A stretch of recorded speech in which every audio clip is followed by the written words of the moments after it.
Thank you.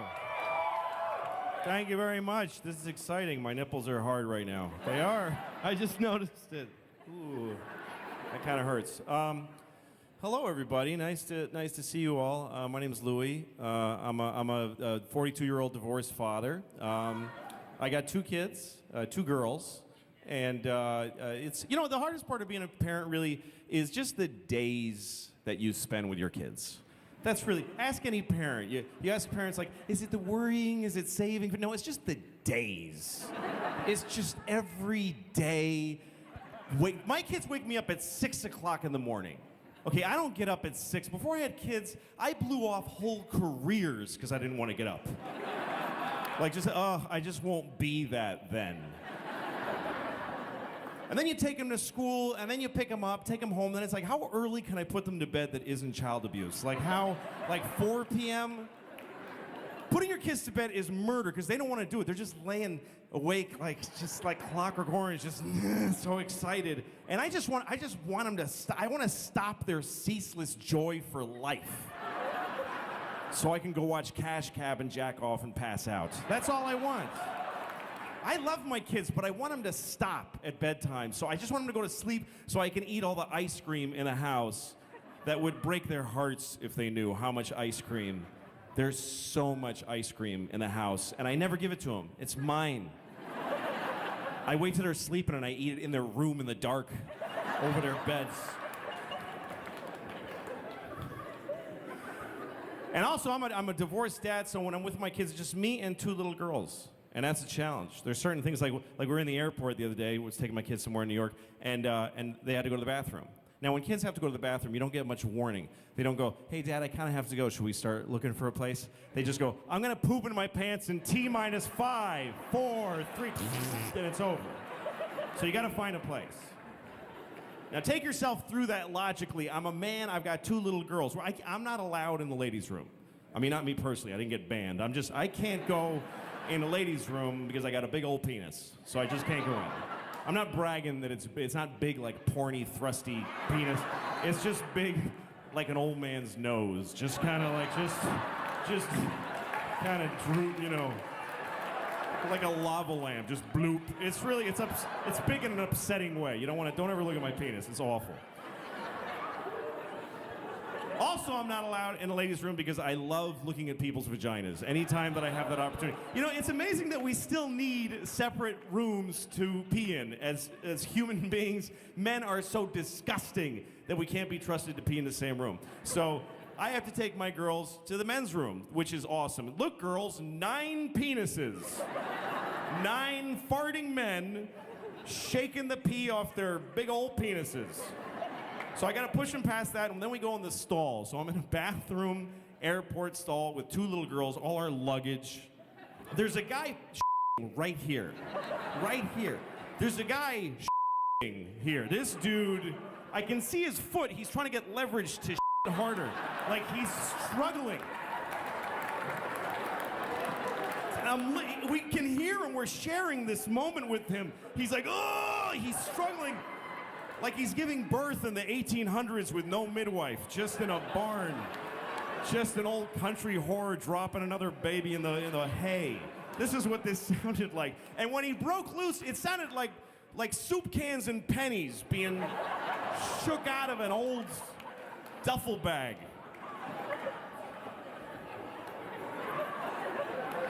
And he's this close to my beautiful daughter's little tiny face, who, by the way, is shitting her brains out. This kid is no princess. She is cracking pipes. So she goes, then the other one, then it's my turn. I'm peeing. I'm trying not to fart in her faces. It's a challenge. That's what I'm trying to say. It ain't easy. But I love my girls. I'm trying to stay in shape. No, I'm not. I have a doctor who told me that I eat too fast. He said you should eat slowly. Because what happens is when you eat, there's a signal that goes from your stomach to your brain that says you're full.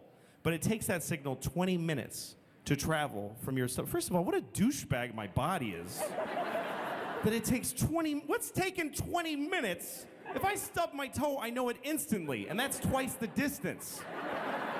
What's taking this signal 20 minutes? It's like, hey, Tit, what's up? What are you doing over here?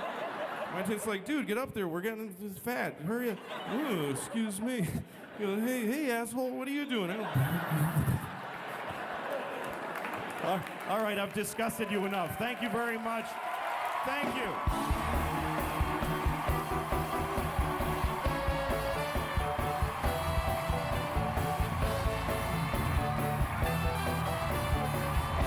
We'll be right back with more Louis C.K. Don't go nowhere.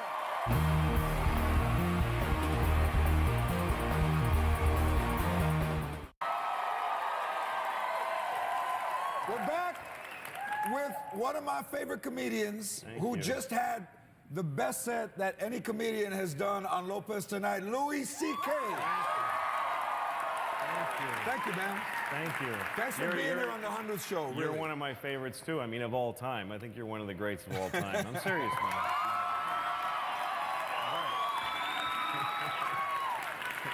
And we've been friends a long time, but we've never formally hung out. No. Because you live in New York. That's right. And I live here. That's so right. I'm going to New York this weekend. Oh, good. But when you're out here, do you like being out here? No, I hate it. I hate it. It's just a different... I think the thing about New York, people think that people are rude there. You know, and they're friendly in a different way. Like, a New Yorker will hold the door for you, but you got to get through the door.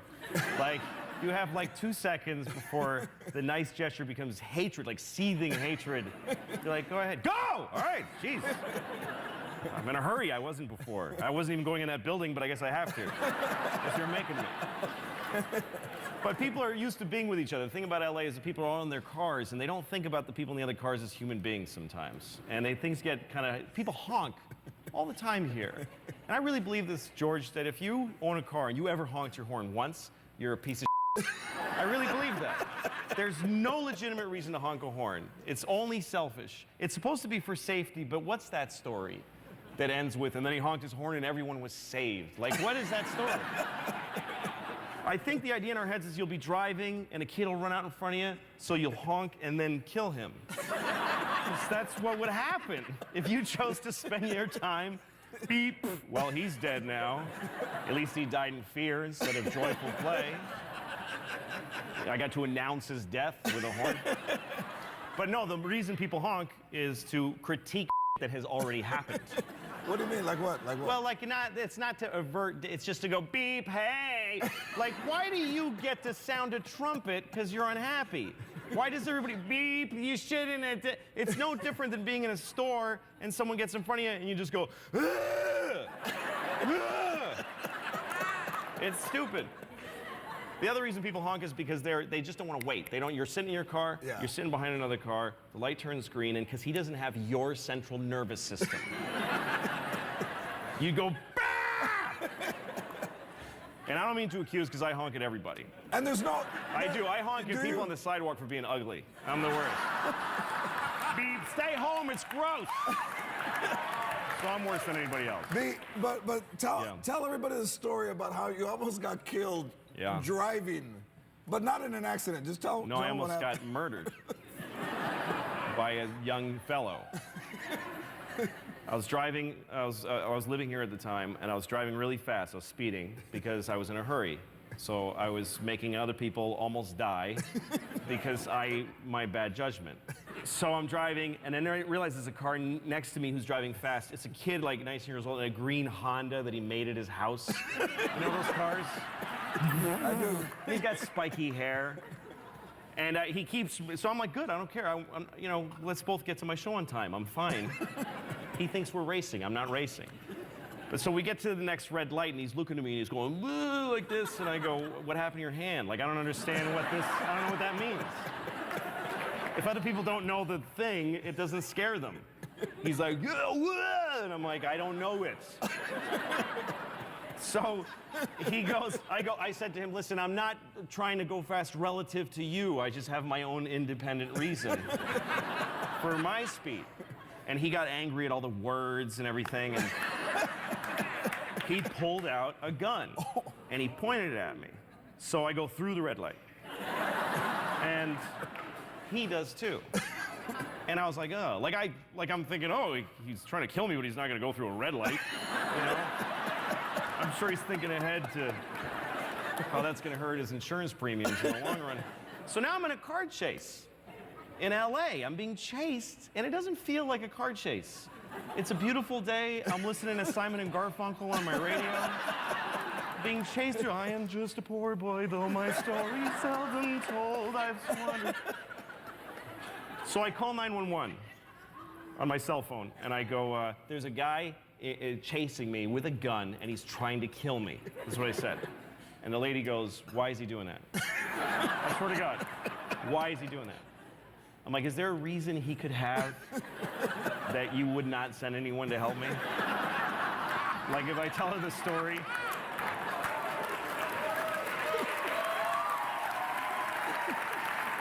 like, I'm gonna tell her the story, and she's gonna go, it sounds like you made a mess for yourself, we're not gonna get involved.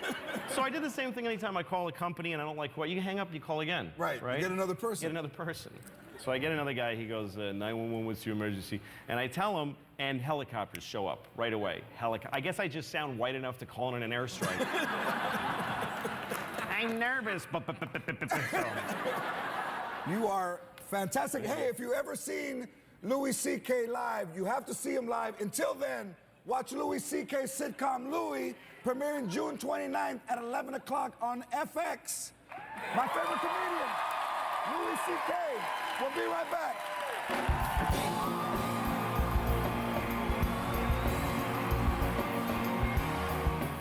You should do your job. That's what I'm trying to say. You should do your job because it's your job.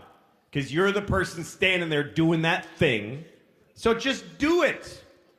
Do the shit out of it. Why wouldn't you? It drives me crazy when someone has a job that they don't like, so they do it shitty. What kind of a response is that? If you do it shitty, isn't it worse for you? Like, I travel, so I need help all the time. And I rent a car, and I always want another one. I'm crazy. So I get a car, I'm like, I don't like it, I want another car. So I go to the counter, can I get a different car? And sometimes I get the person who's like, why? 'Cause I'm a dick. Give it to me. What do you...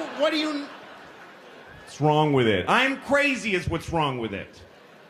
You're wearing a vest that matches the building. Just do the thing that is the point of the place. Ugh. Why? You know what?